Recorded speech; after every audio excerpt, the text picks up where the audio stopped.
LPUP শিক্ষক নিযুক্তিৰ লগতে শেহতীয়াকৈ সুপ্ৰিম কোৰ্টৰ ফালৰ পৰা ঝাৰখণ্ডৰ যি JTET আৰু CTETৰ বিৰুদ্ধে যি কেছ হৈছিলে আৰু কেছৰ যিটো ৰায়দান দিলে সেই ৰায়দানৰ ওপৰত আমি শেহতীয়াকৈ যি ডিছকাছ কৰিছিলোঁ ভিডিঅ'ত তাত বহুতো কমেণ্ট পোৱা গৈছিলে যে বহু অসমৰ প্ৰাৰ্থীয়ে CTETক লৈ এটা চিন্তা বা এটা নিগেটিভ কমেণ্ট দিয়া দেখা গৈছিলে। অৰ্থাৎ CTET প্ৰাৰ্থীসকলে তেওঁলোকৰ কি হ'ব সেইটো লৈ বহুতো কমেণ্ট পোৱা গৈছিলে আৰু ইয়াৰ ওপৰত আমি এটা অফিচিয়েল ইনফৰমেশ্যন অফিচিয়েল ন'টিছ আমি আপোনালোকক প্ৰভাইড কৰিব বিচাৰিছোঁ একচুৱেলি অসমত প্ৰভাৱ পেলাব নেকি সেই কেছটোৱে।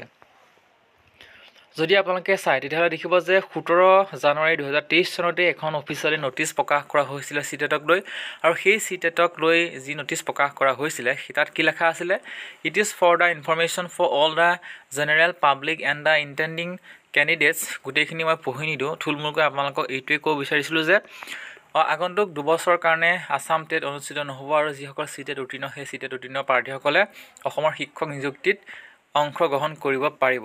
এইটো আছিলে এটা official notice secretary to the government of Assam department of school education.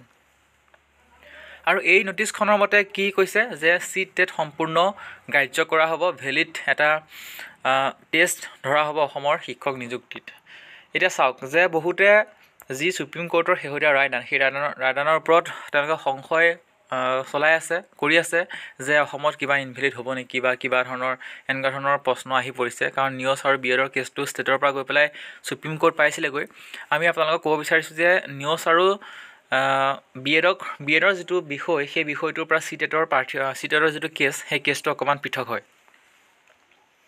কাৰণ ঝাৰখণ্ডৰ যিটো লোকেল লেংগুৱেজ সেই লোকেল লেংগুৱেজৰ প্ৰব্লেমৰ কাৰণে JTETক চান্সটো বেছিকৈ দিব লাগে বা অকল JTETক দিব লাগে কাৰণে তেওঁলোকে কেছ কৰিছিলে আৰু কেছটো জিকি গৈছে। যিহেতু ৰিজনেল লেংগুৱেজৰ প্ৰব্লেম আছিলে ঝাৰখণ্ডত সেইকাৰণে তেওঁলোকে শিক্ষক নিযুক্তিত সেইটো কৰিব বিচৰা নাছিলে। কিন্তু অসমৰ ক্ষেত্ৰত তেনেকুৱা ধৰণৰ কোনো অসুবিধা নাই, অসমীয়া আৰু ইংলিছ বেংগলী আছে, হিন্দী আছে, এনেকুৱা ধৰণৰ ভাষাৰ কোনো প্ৰব্লেম নাই অসমত। গতিকে আগন্তুক যি 5550টা শিক্ষক নিযুক্তি হ'ব তাত কোনো ধৰণৰ প্ৰভাৱ নেপেলায়। লগতে আপকামিং যিটো 4500 শিক্ষক বিজ্ঞাপন তাতো CTETৰ কোনো সমস্যা নাহে। আমি এইটোৱেই আপোনালোকক ক'ব বিচাৰিছোঁ। বহুতো কমেণ্ট পোৱা গৈছিলে, তেওঁলোকে সুধিছিলে, গতিকে গোটেই বিষয়টো ডিছকাছ কৰিলোঁ আৰু অফিচিয়েল ন'টিছখন ইতিমধ্যে আছিলেই ৱেবছাইটত। আৰু আপোনালোকক এইখন দেখুৱাই আপোনালোকক মনত পেলাই দিব বিচাৰিছিলোঁ যে CTETক লৈ আচলতে ষ্টেট গভৰ্ণমেণ্টৰ ফালৰ পৰা কি ন'টিফিকেশ্যন বা কি অৰ্ডাৰ জাৰি কৰি থোৱা হৈছে।